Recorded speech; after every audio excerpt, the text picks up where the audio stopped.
If I was the devil, here's what I would do. I would keep us distracted. I would make us angry. I would help us focus on things that don't really matter. I would put us on a social media platform that we could yell at each other in our echo chambers, that we could get angry about every little thing and every big thing, that we would live on our phones, that we would live in isolation, that we would discredit human interaction. That's what I would do if I was the devil. Now, I know that's a little clickbaity. Maybe you don't believe in the devil. Maybe you don't believe in spiritual forces. I happen to believe there is a spiritual enemy, and the things that happen in our world, the things that happen in our lives aren't just random, but there's a spiritual reality. I believe that, but you don't have to believe that. But if I was the devil, if there was a devil, if there was an enemy, if there was a spiritual, benevolent force causing havoc in our world, especially if you live in America right now, I would keep us distracted. I would keep us focused on politics, on small things. Things that don't ultimately affect our lives in huge ways, even if we believe they do. But I would keep us small. I would keep us from dreaming. I would keep us from serving. I would keep us focused instead of on our character and our humility and even what's going on in our own souls and our own families and our own communities right near us. I would focus on the things that are way out there. That really things I can't really control, things I can't change.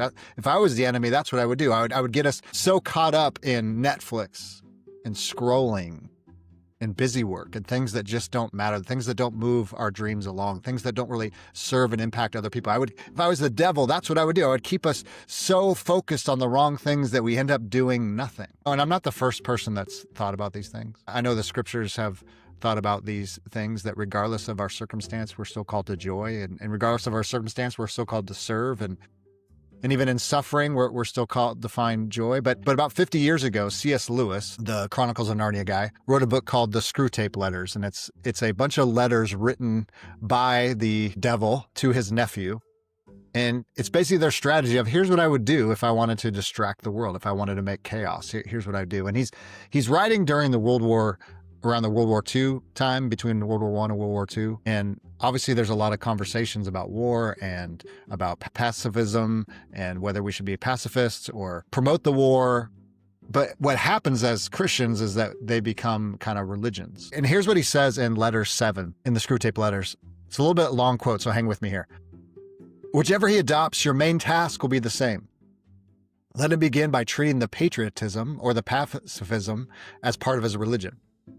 Then let him, under the influence of partisan spirit, come to regard it as the most important part. Then quickly and gradually nurse him on the stage at which the religion becomes merely part of the cause, in which Christianity is valued chiefly because of the excellent arguments it can produce in favor of the British war effort, or of pacifism. Sorry, I can't pronounce that very well. The attitude which you want to guard against is that in which temporal affairs are treated primarily as material for obedience. Once you have made the world an end and faith a means, you have almost won your man, and it makes very little difference what kind of worldly end he is pursuing, provided that meetings, pamphlets, policies, movements, causes, and crusades matter more to him than prayers and sacraments and charity. He is ours, and the more religious on those terms, the more securely ours. I could show you a pretty cageful down here. Do you hear what C.S. Lewis is saying in this book? Is you create politics to become a religion. And it could be anything. I'm not even talking about politics. We make things that aren't God, or things that can't bring joy or bring eternal life or bring abundant life, into religions. So it's a crusade. It's a religious party. It's my favorite sports teams. It's my own family. It's work. It's money. It's possessions, its experiences. So these become religious. In other words, nobody can touch these things. Nobody can question these things. And so we get caught up, we get distracted, and they become everything. We get consumed by them. And so if you are living in America at this moment, what's happening is there's so much chaos. There's shootings, there's assassinations, there's people getting fired from TV shows, there's freedom of speech being shut down, there's minority communities being pummeled as typical, but you see how distracted we are. And so where do we get lost in the midst of that? Where do our dreams and what we're called to do and be get lost in the midst of that? It makes us passive. So we think by scrolling on social media and consuming endless content on YouTube or raging with our family and our friends and our neighbors, that somehow that's solving a problem. But here, every time we get locked up, we lose that dream that God's calling us to. See, if I was the devil, that's what I would want to do, is I want to keep us so distracted that we actually never step into the calling that we have. We never step into being the kind of leaders that we're called to be. So we focus too much on the chaos. Now, I want you to hear me out. I'm not saying there isn't chaos, and I'm not saying there aren't times we need to step up and say and speak into horrible, horrific things that are going on in our lives and our country. I'm not saying that at all. But what can happen is when that cause and that moment and that crusade becomes our all in all, it becomes our religion. And so it's only when this thing gets fixed, it's only when these people are not in office, it's only when these people stop talking, then we'll be happy, then we'll find joy. But what if those days never come? What if the crazy, chaotic movements that are built on evil and are hurting people never end? We don't have control over that. But like I told my kids this morning, what we do have control over is our joy. No one can take our joy from us. We can choose joy daily, regardless of circumstance, regardless of what's going on in the world, regardless of what's going on in our lives. We can choose joy, and nobody can take that from us. Because here's the thing, we're looking to these external things, even good things like religion, even good things when they're used properly like politics, can be good means. Yes, they can be good things. They can help us. Yes, they can. But when we look to those things to be our ultimate joy, we've already lost. And see, that's why I see some people sad and losing their minds.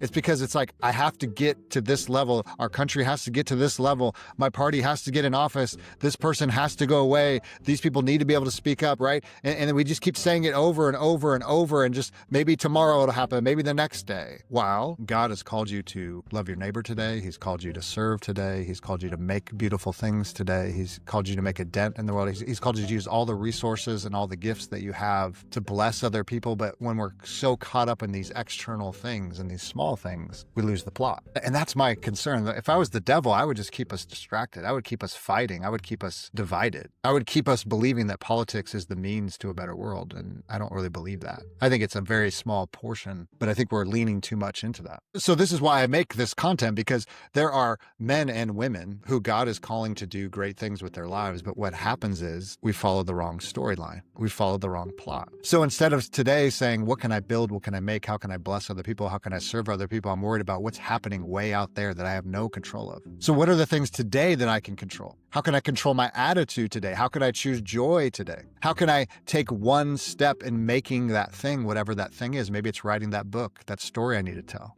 that can bless other people. Maybe it's starting that business that can bless other people and solve a problem in our community. Maybe it's starting that nonprofit that can push back homelessness or mentor kids. Maybe it's that church that I need to start, or whatever it may be. But you see, when we get distracted, when the enemy and the spiritual forces make us distract, we stop doing those things. We stop blessing. We stop serving. We stop loving the people that are right in front of us because we're looking for something way out there that doesn't exist to change. But what needs to change is inside of us, and what needs to change is right around us. We're called to be with the people that are right around us. And that's sad, because you're overlooking people right now that are in your life that need what you have to offer. They need your skills, your gifts, your talents. They need to be blessed. They need to be helped. They need to be served. But yet, if you're looking for someone or some leader or some party way out there to solve your problems or to save you, it's never going to happen. You're missing the grace that's right in front of you.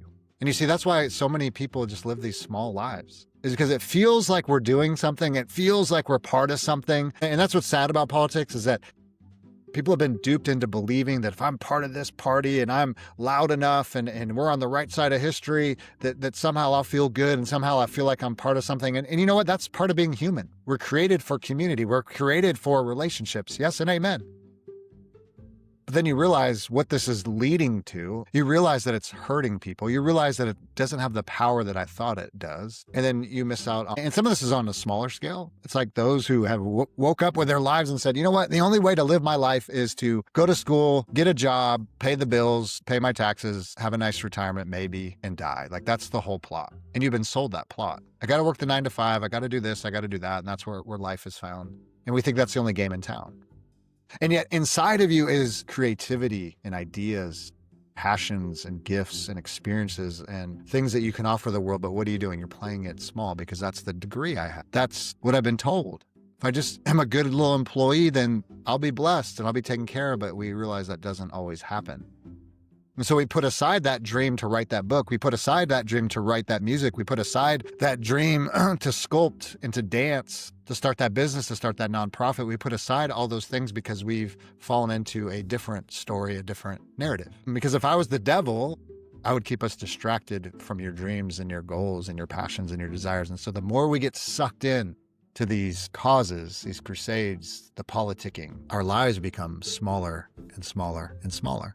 These things become religion. They become the thing we sacrifice to, the thing we give time to, the thing we give money to, the thing we give brain space to, but they never seem to deliver on their promises. So I'm thankful for C.S. Lewis. I'm thankful for the Screwtape Letters, because I think writing 50 years ago or more, he really was tapping into something. That if there is a spiritual force, if there is a spiritual benevolent force, what I would do is keep us distracted so we don't do the things that we are called to do. But I think you're different. I think you're going to see through that noise. I think you're already seeing through that noise and realizing, I don't want to play it small. I don't want to be caught up in things that don't give life. I want to fight for joy. I want to be part of something bigger. I want to bless. I want to serve. I want to help. I want to be a solution, not a problem. I don't want to add to the noise. I don't want to be part of culture that is dark and gross. I want to create new culture, beautiful culture, life-giving culture. I don't want to fall into the darkness of all the things around me, but I want to create beautiful things and beautiful art and be a blessing and help other people. That's what I want to do. And I think if you're watching this, you're that kind of person. So, hey, thanks for the time today. Subscribe to the YouTube channel. Go get on my newsletter. You can check out all the links below. Love to hear what you're building, what you're making. If I can be of any service, feel free to reach out. Grace and peace to you.